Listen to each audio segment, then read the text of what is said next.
Alors, je vous remercie d'abord de m'avoir invité à ce colloque, alors que normalement les gens qui sont internes à la maison n'étaient pas invités à parler au colloque. Moi, j'avais une position intermédiaire puisque je viens juste d'arriver, donc je suis très heureux d'être si bien accueilli dans cette chaire.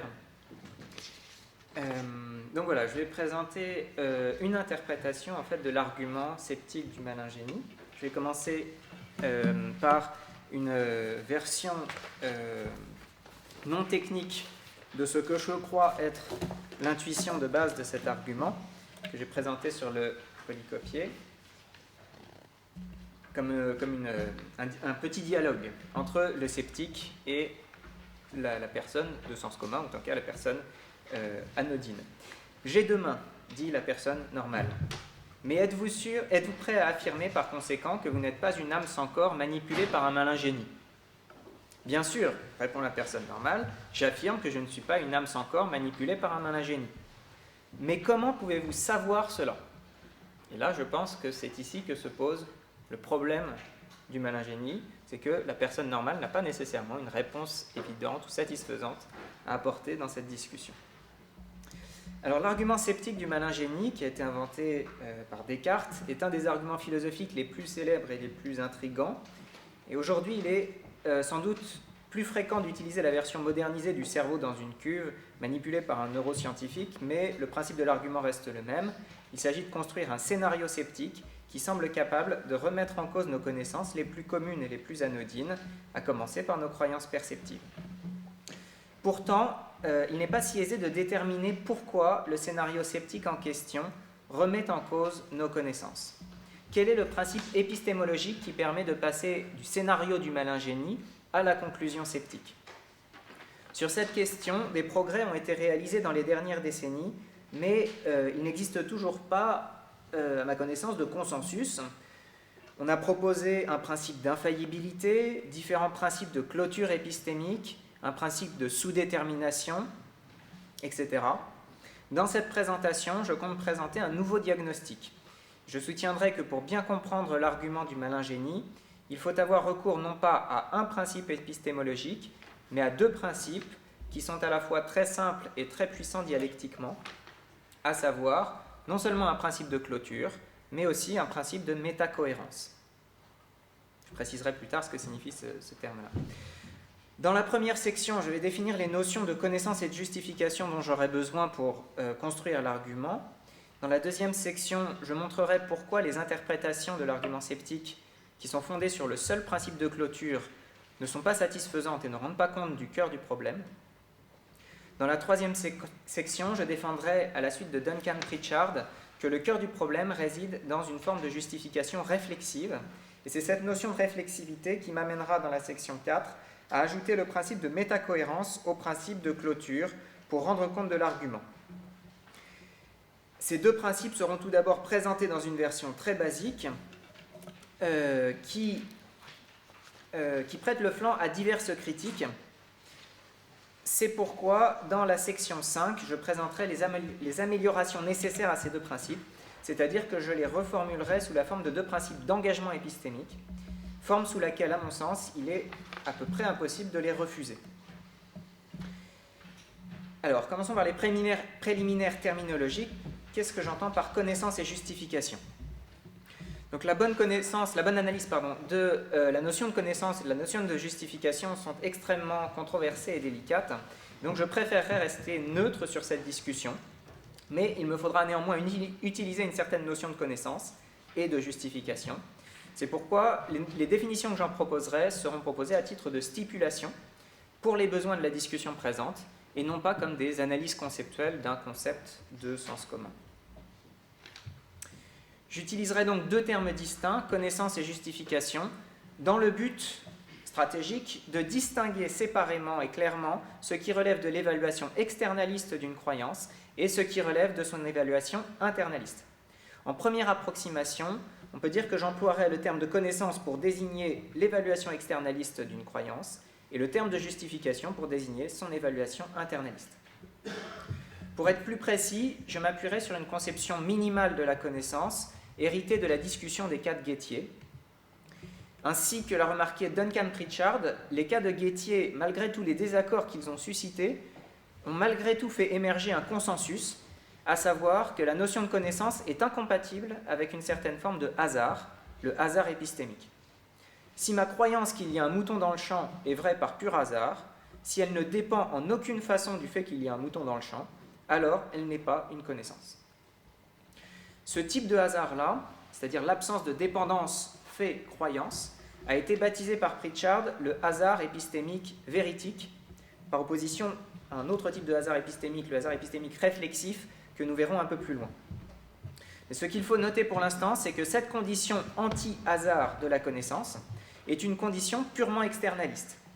Elle concerne le lien de dépendance entre la croyance et le fait externe, par exemple un lien de dépendance causale. Et non pas, elle ne concerne pas la cohérence des croyances entre elles ou les évidences présentes à l'intérieur de l'esprit du sujet. Cette condition externaliste de dépendance au fait n'est sans doute pas suffisante pour certaines notions riches de connaissances, notamment pour toutes les notions de connaissance qui supposent une forme de réflexivité métacognitive, mais elle est suffisante pour une certaine notion minimale de connaissance que Ernest Sosa a appelée la connaissance animale, et qu'on pourrait donc définir ainsi, c'est la définition que je donne sur le polycopier. S sait que P signifie S croit que P est vrai, et troisièmement, ce n'est pas par pur hasard que la croyance de S que P est vraie. Voilà pour la notion de connaissance. Passons maintenant à la notion de justification. La notion de justification que j'emploierai est une notion strictement internaliste.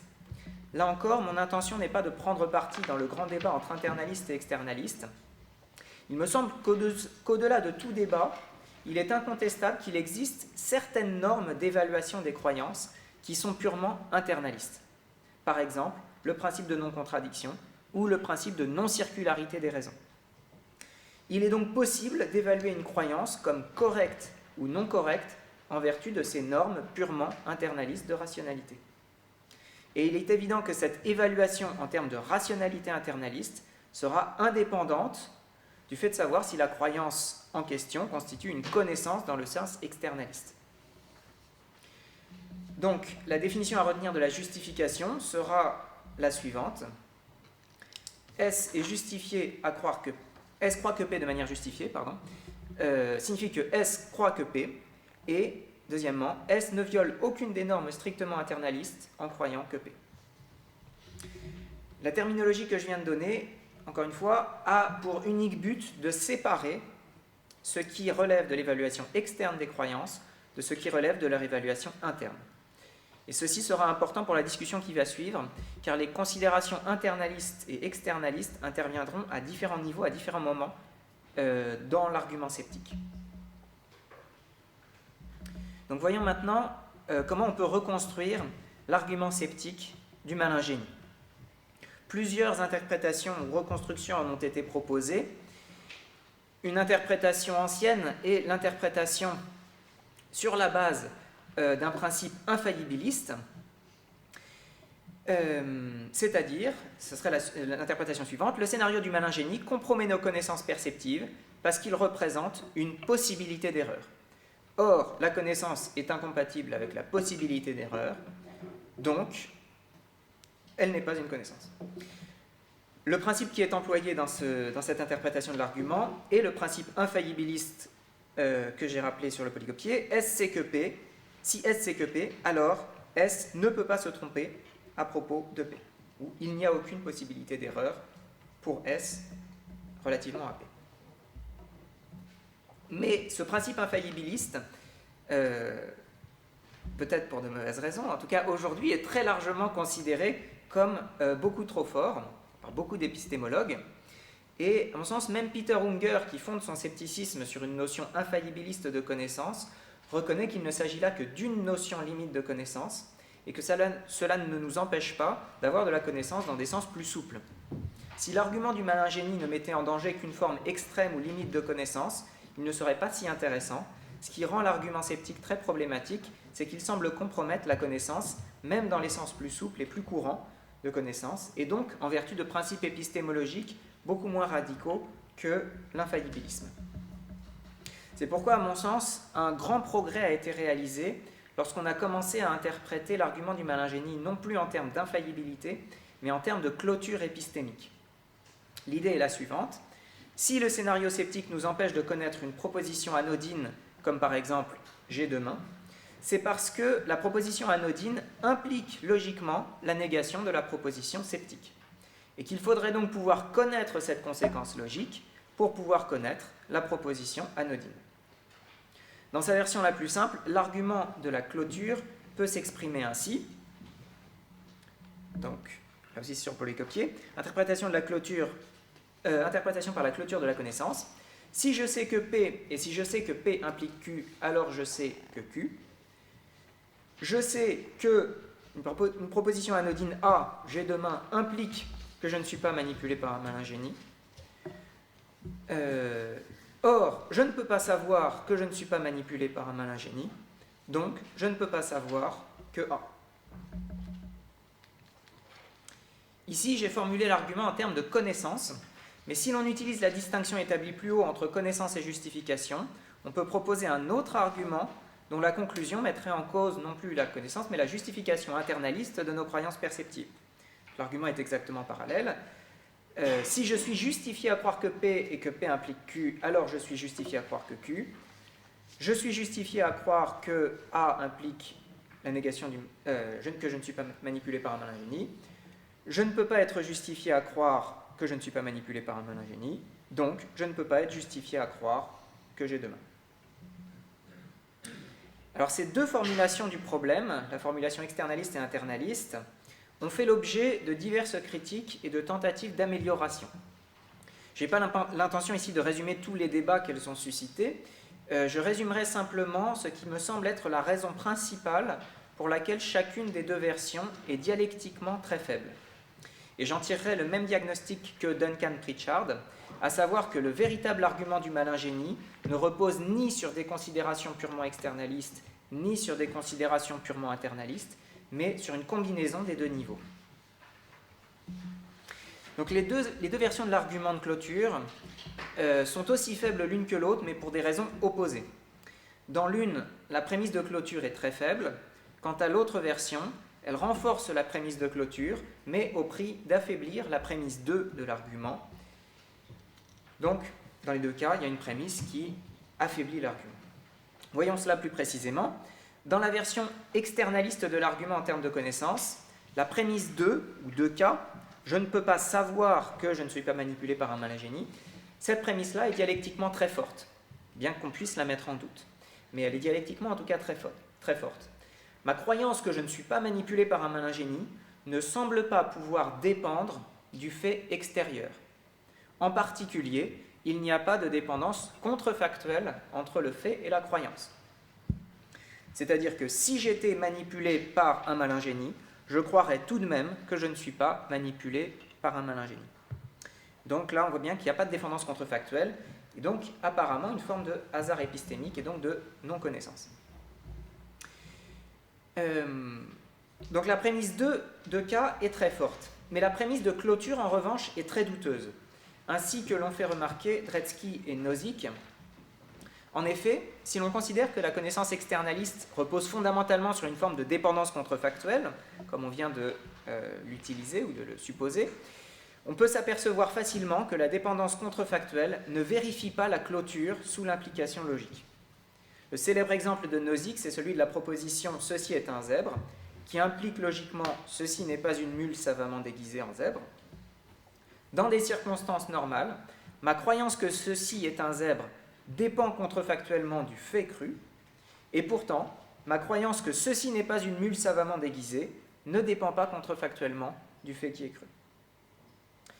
Dretske et Nozick en ont donc conclu que l'argument du mal-ingénie échouait simplement parce que le principe de clôture de la connaissance est faux. Mais on peut répondre à Dretske et Nozick que cette reformulation en termes de clôture externaliste n'est peut-être pas la meilleure interprétation de l'argument du mal-ingénie. C'est en tout cas la réponse de Pritchard avec laquelle je suis en accord.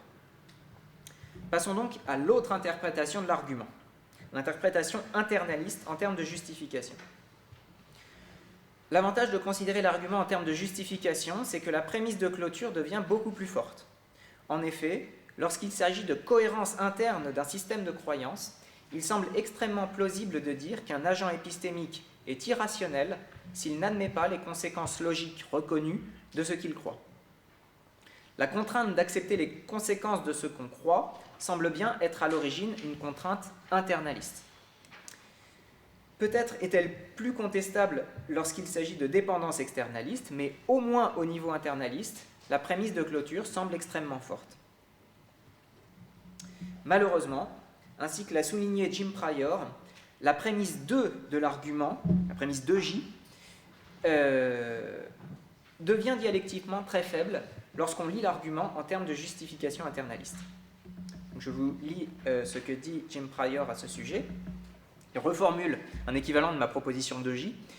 Vous ne pouvez pas être justifié à croire que vous n'êtes pas trompé par un malin génie à l'instant présent. Ça, c'est la proposition. Pourquoi donc devrions-nous accepter une telle prémisse ? Même si nous ne pouvons pas savoir avec certitude si nous sommes ou non trompés par un malin génie, n'est-il pas au moins raisonnable de supposer que nous ne le sommes pas, en l'absence de preuves du contraire ? Il y a des disanalogies importantes entre la croyance justifiée et la connaissance qui entrent en jeu ici, et font que la prémisse 2J est beaucoup moins plausible que la prémisse 2K. Je ne peux peut-être pas savoir que je ne suis pas manipulé par un malin génie, mais au moins à première vue, il semble raisonnable, justifié, rationnel de le supposer. Pour être plus clair, il est important de comprendre que peut-être qu'il est possible d'argumenter que la croyance non-MG n'est pas justifiée. Peut-être qu'on pourrait argumenter en faveur de la prémisse 2J, mais l'accepter comme prémisse de départ dans la discussion, ce n'est clairement pas une stratégie argumentative très convaincante. Donc on peut résumer la situation dialectique par le tableau en haut de la deuxième page du polycopier. Si on prend l'interprétation externaliste, la prémisse 2 est très forte, mais la prémisse de clôture est très faible. Si on prend l'interprétation internaliste, la prémisse 2 est très faible, mais la prémisse de clôture est très forte. On se retrouve donc avec deux prémisses fortes dans les mains, mais qu'il est très difficile de combiner l'une avec l'autre pour construire un argument valide.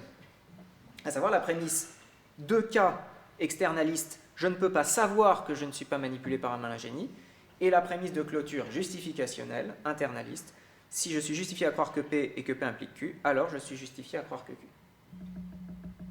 De ces deux prémisses, il semble qu'on ne puisse pas tirer d'argument à moins de confondre les notions internalistes et externalistes. Est-ce que l'argument du malin génie reposerait simplement sur une confusion des niveaux internalistes et externalistes de nos croyances ? Ce serait possible, mais je ne le crois pas. Et à mon avis, Duncan Pritchard a montré que le cœur du problème n'est ni purement internaliste, ni purement externaliste, mais qu'il réside dans une combinaison des deux niveaux. Alors voici comment combiner les deux niveaux à travers la notion de hasard réflexif. Duncan Pritchard a montré que le hasard pouvait poser deux types de problèmes distincts pour une croyance. Le premier type de problème, c'est le problème externaliste que nous avons déjà vu et qu'il appelle le hasard véritique. Le hasard véritique, c'est l'absence de lien de dépendance externe entre le fait et la croyance.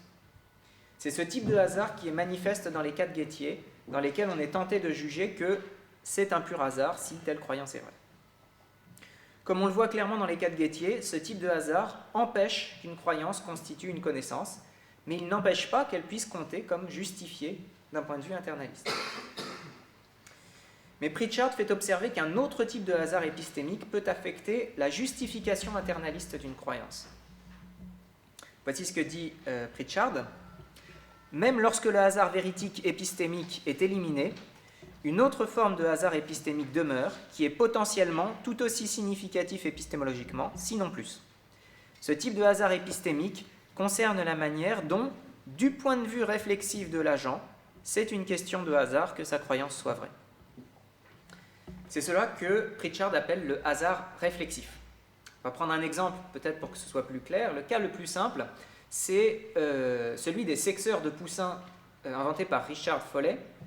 Les sexeurs de poussins ont la capacité de discerner de manière fiable les poussins mâles des poussins femelles.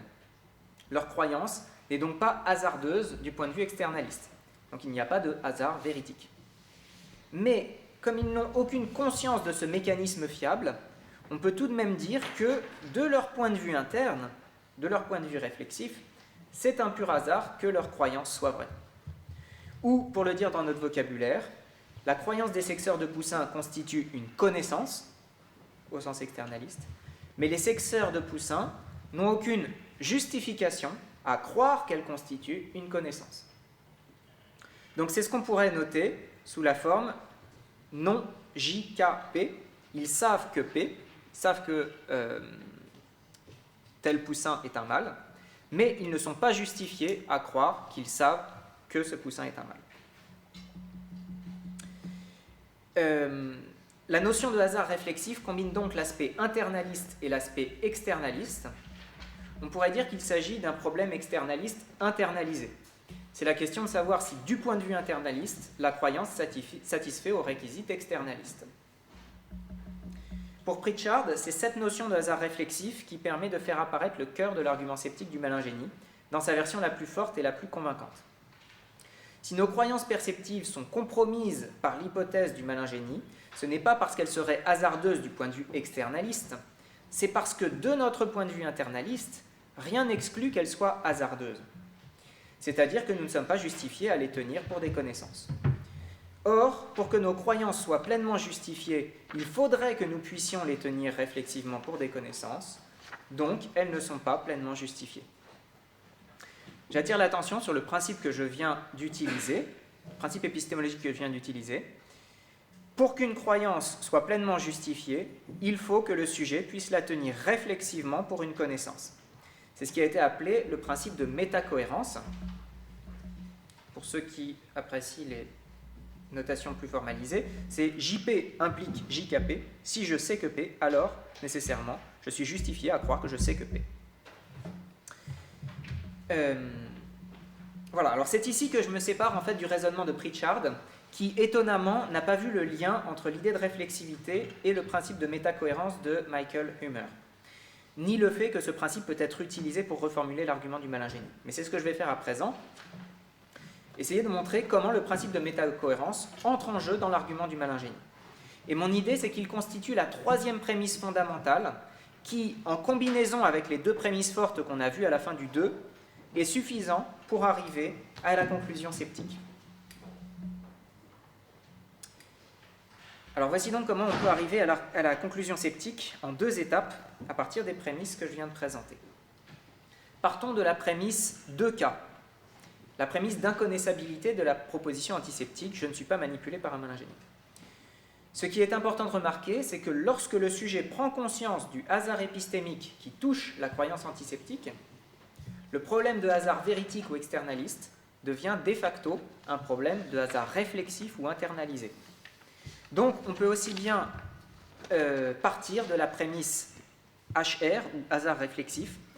Je ne suis pas justifié à croire que je sais que je ne suis pas manipulé par un malingénie. Parce que j'ai conscience, réflexivement, du problème externaliste qui est posé contre la connaissance de cette négation sceptique.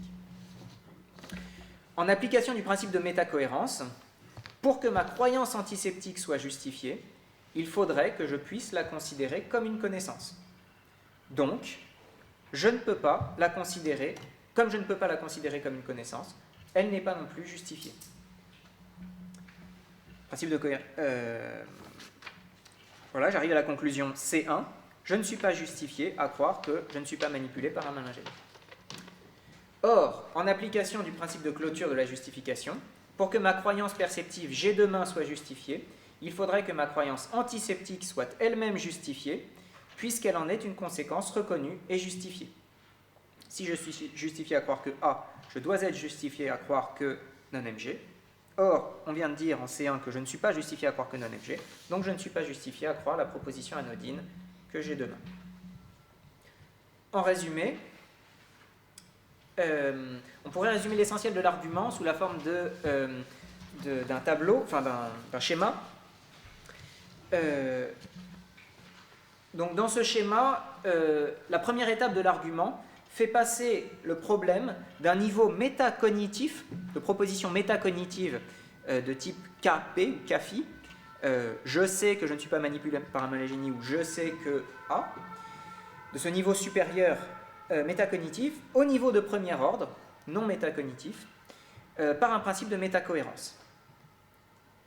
La seconde étape, horizontale, fait passer le problème de la proposition antiseptique non-MG à la proposition perceptive anodine, G de main, via un principe de clôture. L'intérêt de ce schéma, à mon avis, c'est qu'il permet de bien comprendre en quoi la reconstruction habituelle de l'argument sceptique par la clôture de la connaissance, la reconstruction de Dretski et Nozick, manque totalement le problème. On pourrait représenter la reconstruction de Dretski et Nozick par le deuxième schéma. Dretski et Nozick commencent par appliquer la clôture de la connaissance au niveau métacognitif. Je ne sais pas, si je ne sais pas que je ne suis pas manipulé par un mal génie, alors je ne sais pas que j'ai deux mains. Et ensuite, éventuellement, dans un deuxième temps, ce problème de ne pas pouvoir savoir que j'ai deux mains peut être considéré comme un problème de rationalité vis-à-vis de la croyance j'ai deux mains. Cette deuxième étape étant, entre parenthèses, implicite, rarement explicitée par ces auteurs. Mais en tout cas, ce qu'on voit dans la distinction entre les deux schémas, c'est que le schéma de clôture de la connaissance applique d'abord un principe de clôture au niveau métacognitif pour passer ensuite au niveau de premier ordre, tandis que dans mon schéma, on passe par la proposition sud-ouest, si vous voulez, au lieu de passer par la proposition nord-est du schéma. Le problème, c'est que ce que Dretski et Nozick ont contesté, c'est la validité du principe de clôture de la connaissance. Donc ils ont rompu un trajet possible vers la conclusion sceptique au sud-est, mais dans la mesure où ils n'ont pas rompu l'autre trajet possible vers la conclusion sceptique, le trajet par le sud-ouest, ils n'ont pas empêché l'argument sceptique. Dans la dernière section, je m'appuierai sur les récentes améliorations apportées au principe de clôture et au principe de métacohérence pour donner à ces deux principes leur formulation la plus forte et montrer toute la force dialectique de l'argument du mal-ingénie. Alors, dans la discussion récente, John Hawthorne et Michael Huemer ont apporté au principe de clôture et de métacohérence, respectivement, des améliorations qui sont tout à fait comparables, bien que les deux discussions soient indépendantes l'une de l'autre. Et on peut résumer ces améliorations en disant qu'ils ont présenté ces deux principes comme des principes d'engagement épistémique, pour éviter certaines objections qu'on pourrait faire contre les versions plus simples de ces principes. Alors, voici ce que j'entends par engagement épistémique. L'objection principale qu'on peut faire au principe de clôture tel que je l'ai présenté pour l'instant, c'est de dire qu'il est impossible d'avoir une justification pour toutes les conséquences logiques de toutes nos croyances, car cela semble impliquer une infinité de justifications.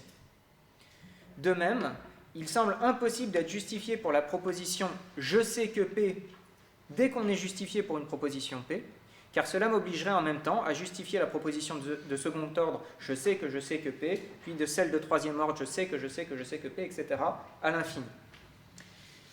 Donc l'idée d'engagement épistémique permet d'éviter ces régressions à l'infini. Dans le cas de la clôture, l'idée consiste à dire ceci, principe d'engagement de clôture. Si je suis justifié à croire que P, et si je prends conscience de pouvoir en déduire Q, alors je suis engagé à croire Q, faute de quoi je perds ma justification initiale pour P. Dans certains cas, je ne serai pas justifié à croire la conséquence Q, parce que je serai justifié plutôt à réviser la croyance que P. Donc je n'ai pas besoin d'avoir à un instant T toutes les justifications pour toutes les conséquences logiques de ma croyance, mais si la question de telle conséquence est soulevée explicitement, alors je suis engagé à croire la conséquence de ce que j'affirme. Et si je ne le peux pas, je perds ma justification initiale pour l'antécédent. Pour la métacohérence, le principe est exactement parallèle, enfin la révision du principe est parallèle. Si je suis justifié à croire que P, et si je considère explicitement la question métacognitive KP, est-ce que je sais que P, alors je suis engagé à croire que je sais que P, faute de quoi je perds ma justification initiale à croire que P. Là encore, je n'ai pas besoin d'avoir pour chaque croyance une justification métacognitive et ainsi de suite à l'infini, mais lorsque la question métacognitive se pose, explicitement, je suis engagé à croire que ma croyance est une connaissance, et si je ne le peux pas, je perds ma justification initiale pour ma croyance de premier ordre. Alors, les principes de clôture de la justification et de métacohérence, lorsqu'on les présente de cette manière comme des principes d'engagement épistémique, sont, à mon sens, extrêmement difficiles à rejeter, pour des raisons qu'ont bien exposées Hawthorne et Hume. Rejeter l'engagement de clôture pour la justification reviendrait à accepter une forme très problématique d'inconséquence que Hawthorne expose de la manière suivante, le problème de l'inconséquent. Supposer que Q est une conséquence lourde de P, et S c'est que P, et c'est également que P implique logiquement Q. Je demande à S si elle est d'accord avec P. Sa réponse est affirmative, oui, dit-elle. Puis je demande à S si elle a conscience que Q s'ensuit logiquement de P. Oui, dit-elle. Puis je lui demande si elle est d'accord avec Q. Je ne suis pas d'accord avec ça, dit-elle. Je lui demande si elle souhaite à présent revenir sur une de ses déclarations précédentes. Oh non, dit-elle, je maintiens ma déclaration que P, et ma déclaration que P implique logiquement Q, simplement, je me refuse à soutenir que Q. Notre interlocuteur ressemble très exactement à la tortue de Lewis Carroll, ce célèbre objet de dérision qui était tout à fait prêt à accepter les prémices d'un argument en modus ponens, mais se refusait à accepter la conclusion. Donc l'interlocuteur inconséquent semble clairement irrationnel d'un point de vue internaliste. S'il a conscience de la conséquence logique, soit il est justifié à accepter le conséquent, soit il devrait revenir sur l'antécédent. Un problème exactement parallèle se pose dans le cas de la métacohérence. Si on essaye de refuser l'engagement de métacohérence. C'est le problème de l'incohérent. Supposez que je demande à S si elle est d'accord avec P. Sa réponse est affirmative, oui, dit-elle. Puis je demande à S si elle est d'accord avec « je sais que P ». Je ne suis pas d'accord avec ça, dit-elle. Je lui demande si elle souhaite à présent revenir sur sa déclaration que P. Oh non, dit-elle, je maintiens ma déclaration que P, simplement je me refuse à soutenir que c'est quelque chose que je sais. Ce que je dis, c'est que P est vrai, mais que je ne le sais pas, ou qu'il est bien possible que je ne le sache pas. Et il n'y a là aucune contradiction logique.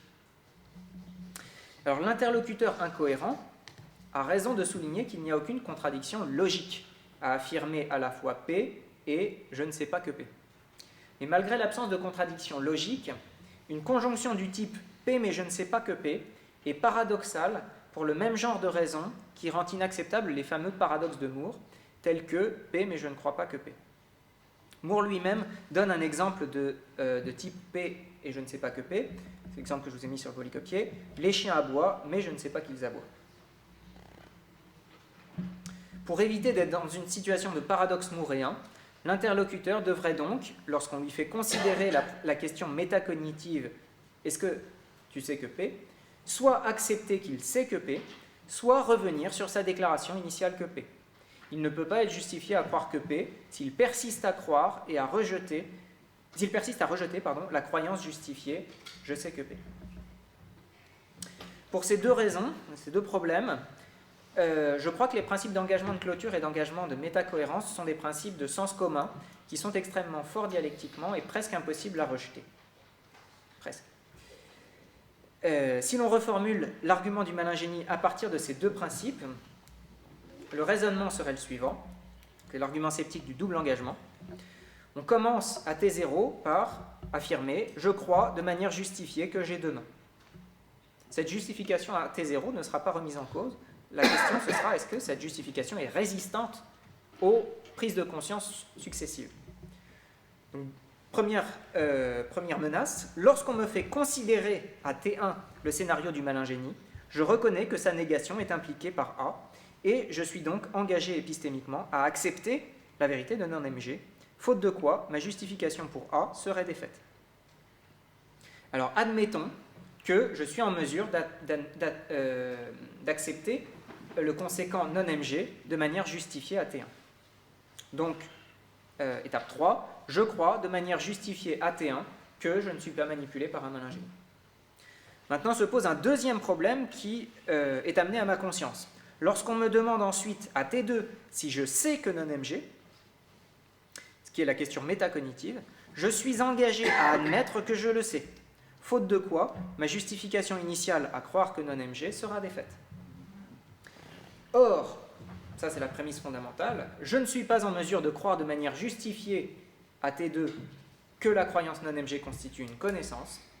Conclusion, ma justification initiale à croire non-MG est défaite. Et par contre-coup, ma justification initiale à croire A est défaite également, en vertu de l'engagement de clôture. Ce sont ces deux engagements successifs que j'ai résumés dans le petit dialogue initial en exergue de cette présentation. J'ai deux mains, dit l'un, mais engagement, est-ce que vous êtes prêt à affirmer par conséquent que vous n'êtes pas une âme sans corps manipulée par un malin génie? Là, l'interlocuteur accepte l'engagement, bien sûr. J'affirme que je ne suis pas une âme sans corps manipulée par un malin génie. Deuxième engagement, est-ce que vous êtes prêt à affirmer que ça, vous le savez? Et là, il y a un problème. Ce bref dialogue d'apparence très simple exprime à mon sens le cœur du problème du malin génie. Je ne sais pas si j'ai déjà dépassé le temps, peut-être. Quelques secondes. 2 minutes. Je fais une conclusion. C'est possible, ouais. Alors, l'intérêt de l'argument en deux étapes, à mes yeux, c'est de montrer que l'argument du malin génie repose sur des principes épistémologiques qui sont à la fois très simples, qui sont motivés indépendamment et qui sont très forts dialectiquement. Et je rejoins ainsi Barry Stroud lorsqu'il dit que la force de l'argument sceptique vient du fait qu'il repose sur des principes élémentaires du sens commun et non sur des exigences épistémiques particulièrement élevées. Dans cette présentation, je n'ai pas eu le temps d'envisager les réponses qu'on pourrait apporter à l'argument sceptique. Pour le dire honnêtement, je pense qu'on peut répondre à l'argument, mais pas en refusant le principe de clôture de la justification ou le principe de métacohérence. Par conséquent, la solution, à mon avis, ne pourra consister qu'à tenir pour des connaissances nos croyances antisceptiques. Mais dans les limites de cette présentation, je me suis proposé simplement de présenter l'argument dans ce qui est à mon avis sa version la plus forte, afin de pouvoir rejeter les fausses, ce que je considère comme des fausses résolutions.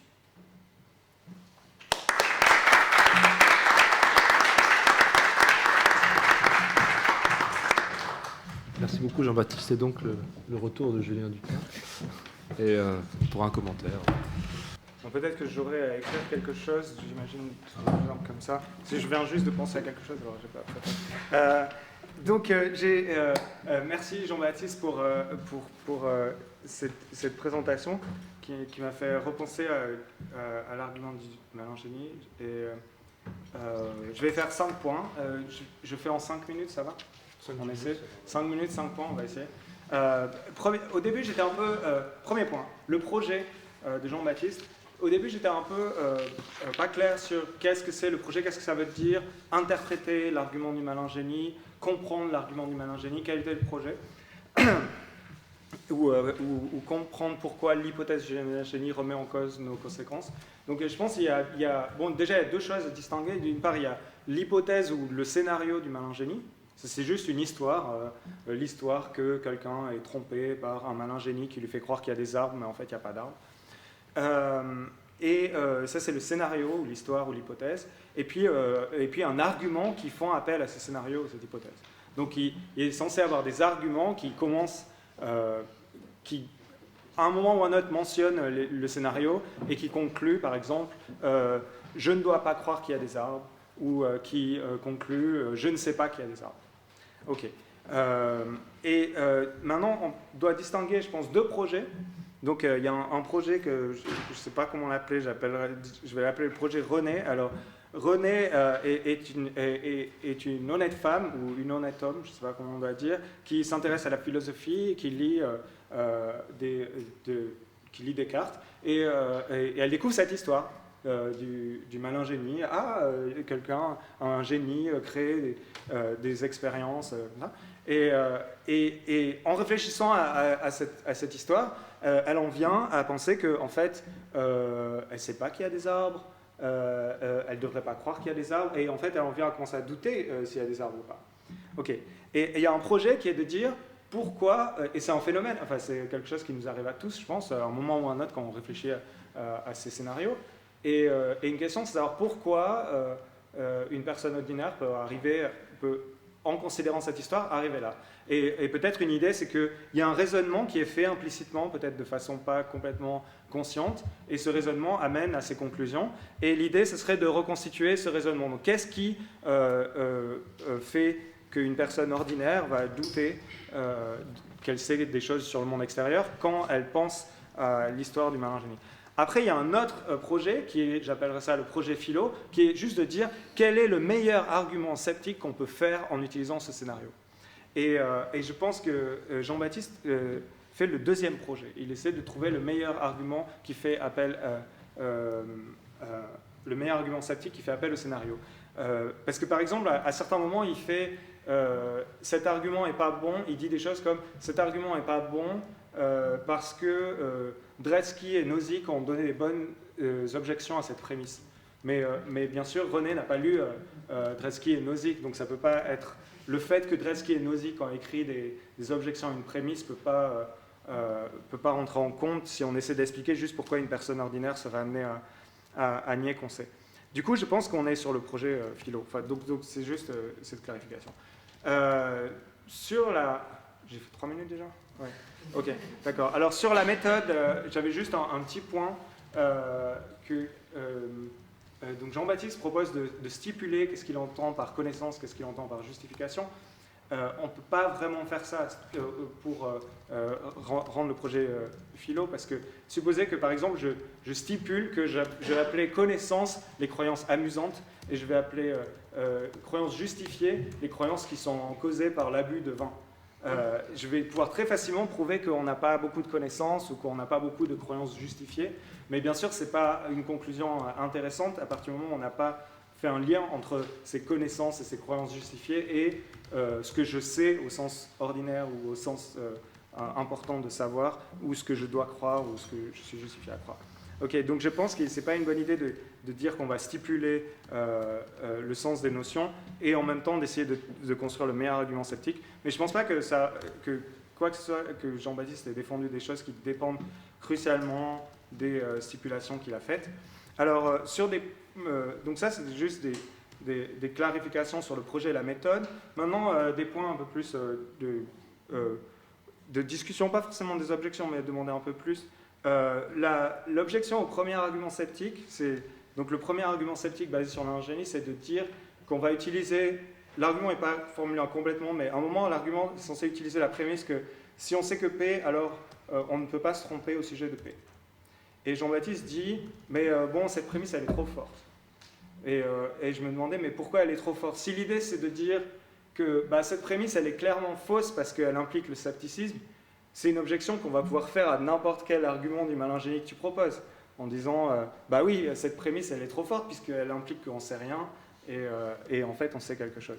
Donc, je voulais en savoir un peu plus de qu'est-ce que c'était l'argument pour dire, parce que dialectiquement, on ne peut pas dire, ah, mais cette prémisse marcherait dans un argument sceptique, du coup, on ne peut pas l'utiliser. Parce que précisément, on est en train d'essayer de formuler un argument sceptique.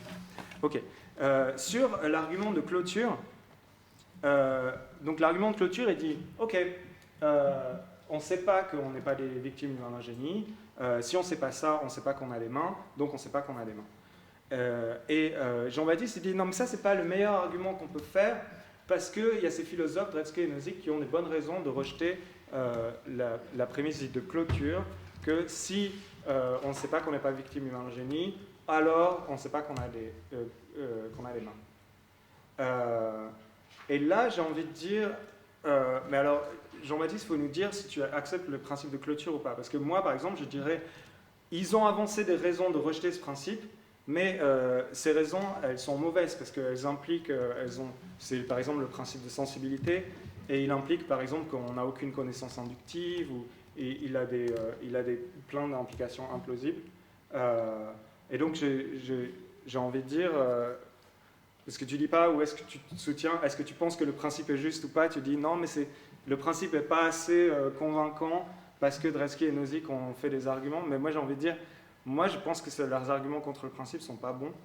Et en même temps, dans ta propre version de l'argument sceptique, tu utilises la prémisse qu'on ne sait pas, qu'on n'est pas victime du malingénie. Donc du coup, si tu penses que cette prémisse a une forte plausibilité, comme tu l'as dit, et si en même temps tu ne rejettes pas au final l'argument de clôture, eh ben voilà, l'argument de clôture est un bon argument. Donc je voulais en savoir un peu plus là, qu'est-ce que tu penses sur la clôture? Ok, et pour finir, bon j'arrête là. Non, vas-y. Ouais, ok, alors pour finir, j'avais une proposition positive à faire, donc, mais par contre il faut que j'écrive, sinon c'est juste impossible de suivre. Donc le principe de métacohérence que Jean-Baptiste a proposé, c'est JP implique JKP, ce qui est équivalent à si vous n'êtes pas justifié à croire que P, alors vous n'êtes pas justifié à croire P. Ok? Donc j'utilise le moins comme, comme négation. Ok, et je pense qu'on peut faire mieux. On peut utiliser le principe que si on est justifié à croire qu'on ne sait pas, alors on n'est pas justifié à croire que P. Et ce qui est équivalent à si je suis justifié à croire que P, alors je ne suis pas justifié à croire que je ne sais pas que P. Ok. Alors, les principes d'en haut, c'est le principe de métacohérence que tu utilises. Ce que je vais te dire, c'est que si tu acceptes ce principe-là, tu vas accepter... Donc, pour dire le point général, c'est que les seconds principes que j'ai mis en dessous sont plus faibles que les premiers et plus consensuels parce que les internalistes et les externalistes peuvent tous les deux les accepter et du coup, il fera un argument encore plus fort d'utiliser le principe dessous. Donc, le principe d'en haut... si tu l'acceptes, tu vas dire, par exemple, suppose que tu es justifié,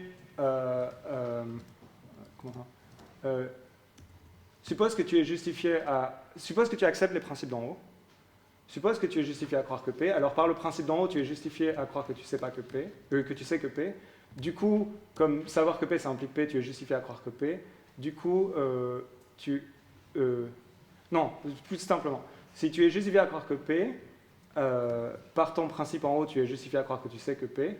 Donc, par le fait que si tu es justifié à croire quelque chose, tu n'es pas justifié à croire la négation de cette chose, tu n'es pas justifié à croire que tu ne sais pas que P. Du coup, tu acceptes le principe d'en bas. À partir du moment où tu acceptes que ce n'est pas justifié d'avoir des croyances incohérentes. Ouais. Et moi, je pense que, moi je ne suis pas internaliste sur la justification, je pense qu'on est justifié à croire quelque chose si et seulement si on le sait.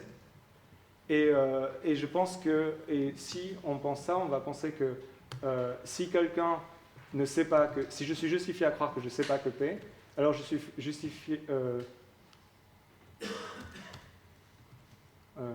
comment je dirais ça? Justifié à croire que... Oui. Et ça suit du... Ah oui, ça suit comme ça.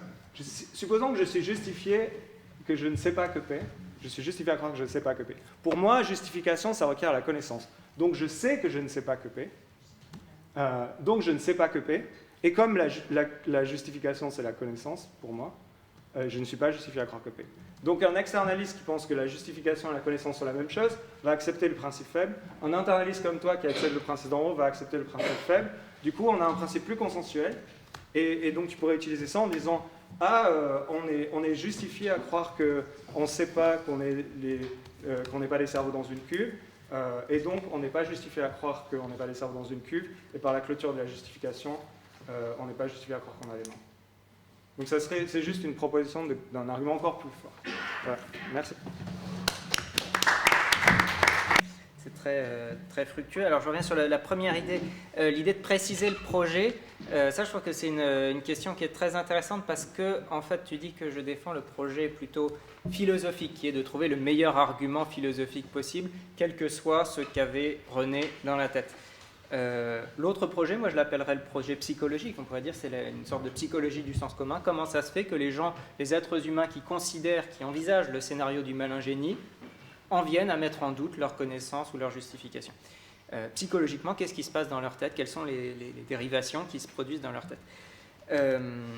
En réalité, mon idée n'est pas seulement de... Enfin, mon objectif n'est pas seulement le projet philosophique, mais plutôt de garder les deux à la fois avec une sorte de présupposé que je crois trouver chez Barry Stroud, qu'il y a un lien essentiel entre les deux, c'est-à-dire l'intuition que si l'intuition de sens commun, ou ce qui se passe dans la tête de René psychologiquement, est aussi tenace, aussi résistant au cours du temps, dans les différentes cultures, etc., c'est qu'il doit bien y avoir une dérivation inférentielle, quelque chose qui a une certaine force. Et donc si on me propose une interprétation psychologique de ce qui se passe dans la tête de René, qui arrive à l'idée que finalement c'est un argument très faible, qui repose sur des prémices inacceptables, etc., je me dis c'est probablement pas ce qui se passe dans la tête de René. Ce qui se passe dans la tête de René, ça doit quand même être quelque chose qui doit justifier, enfin qui doit montrer qu'en apparence, au moins en apparence, ça marche. Et donc, à mon sens, si on arrive à produire un argument philosophique, purement philosophique, qui sera très fort et qui repose sur des prémices très consensuelles et très simples à concevoir, ou sur des principes qui pourraient facilement être des principes du sens commun, on a de très bonnes raisons de penser que c'est ce qui se passe dans la psychologie de René. Je peux faire juste un parallèle avec ce qui se passe dans des arguments incompatibilistes à propos du libre arbitre. Quelqu'un comme Van Inwagen, on a reproché souvent aux incompatibilistes de dire « Ah, mais en fait, votre incompatibilisme, il repose sur tel argument, et tel argument, c'est une fallacie évidente, donc ça montre que l'incompatibilisme, ça ne tient pas debout. » Ça, c'était dans les années 20 jusqu'aux années 60. Et puis, Van Inwagen a proposé un autre argument, l'argument de la conséquence. On lui dit, mais non, vous êtes encore en train de faire une fallacie. Il dit, non, mais regardez mon argument, je ne vous parle pas de ce que font les gens, moi je vous parle de mon argument philosophique. Donc lui se prévalait d'un projet strictement philosophique, trouver le meilleur argument incompatibiliste, quelles que soient les raisons de sens commun, de trouver l'incompatibilisme intuitif. Et ma stratégie à propos du libre arbitre est la même que pour la connaissance, c'est de dire que probablement, si on arrive à un argument philosophique qui est très mauvais, c'est probablement pas ce qui se passe dans le raisonnement de sens commun qui arrive à l'incompatibilisme. Et si on arrive à un très bon argument comme celui de la conséquence chez Van Inwagen, c'est probablement ce qui se passe réellement dans l'intuition de sens commun des incompatibilistes. Bon, voilà pour le... Mais bon, supposons... Là, il y a une sorte de pari, en fait, sur la congruence entre les deux projets.